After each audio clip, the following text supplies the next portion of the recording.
কতটা নোংরা হতে পারে, কতটা অর্থলোভী হলে এত নিকৃষ্ট কাজ করতে পারে। গাভী ছাড়াই এরা দুধ তৈরি করতেছে। বিভিন্ন কোম্পানি ধরেন আকিজ আছে, প্রাণ আছে, বিরাকো আছে।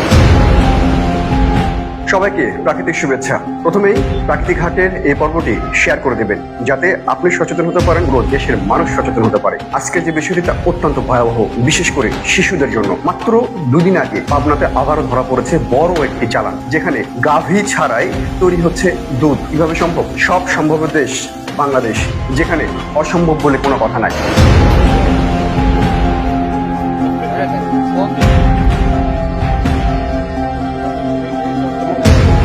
যেখানে গাভী নেই সেখানে দুধ উৎপন্ন হয় কি করে একটিবার চিন্তা করুন। এবং সে দুধ যদি বড় বড় কোম্পানির লরি ট্যাঙ্কারের মধ্যে ঢুকে যখন কোনো মিষ্টান্ন অথবা খাদ্যদ্রব্য তৈরি করা হয়, তখন কেমন হয় বিষয়টি তাই ঘটছে, প্রতিনিয়তই ঘটছে। বিশেষভাবে নর্থ বেঙ্গলের সিরাজগঞ্জ, পাবনা থেকে আরম্ভ করে কিছুদিন আগেও যশোরের কেশবপুর থেকে আরম্ভ করে তেঁতুলিয়া, টেকনাফ থেকে আরম্ভ করে সব জায়গায় যেখানে যেভাবে সুযোগ পাচ্ছে, অসাধু এই সমস্ত ভেজালকারীরা এই খাদ্য তৈরি করছে।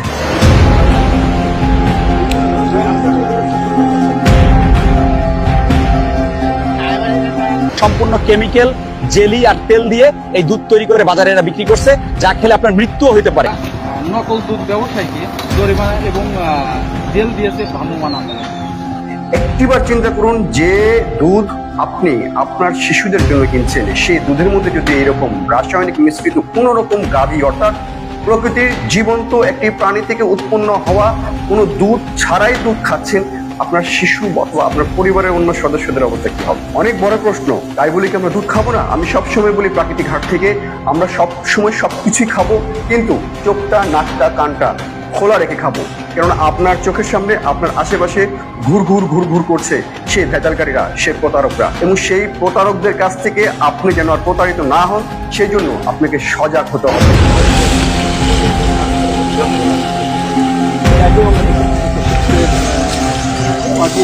এই দুধ যেখানে একটি শিশু তার মানসিক উন্নয়ন, শারীরিক উন্নয়ন, বিভিন্ন অঙ্গ প্রত্যঙ্গ উন্নয়নগুলো ঘটাবে, সেখানে সবচেয়ে বড় ব্যাঘাতটি ঘটাচ্ছে উল্টো পথ থেকে এসে। কেননা এটি গাভী থেকে উৎপন্ন কোন রকম দুধ নয়, এটি সম্পূর্ণ কেমিক্যাল মিশ্রিত একটি আর্টিফিশিয়ালি দুধ, যে দুধের মধ্যে প্রকৃতির ন্যূনতম 1% কোন রকম কিছু নেই।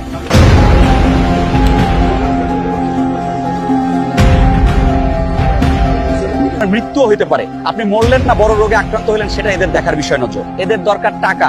আমরা প্রচুর পরিমাণ নকল দুধ ও সেই সাথে দুধ তৈরি করার উপকরণ এবং এই দুজন অসাধু একটু সতর্ক হয়ে, সতর্ক কোনো মাইন্ড নেই, আমরা একটু সাবধান হলেই এই প্রতারকরাও অনেক পিছিয়ে যাবে। কিন্তু ইউ অ্যাটেম্প টু মার্ডার, সরকারের যে ভোক্তা অথবা নিরাপদ খাদ্য কর্তৃপক্ষ রয়েছেন, তাদেরকে আরো অভিযান বাড়াতে হবে।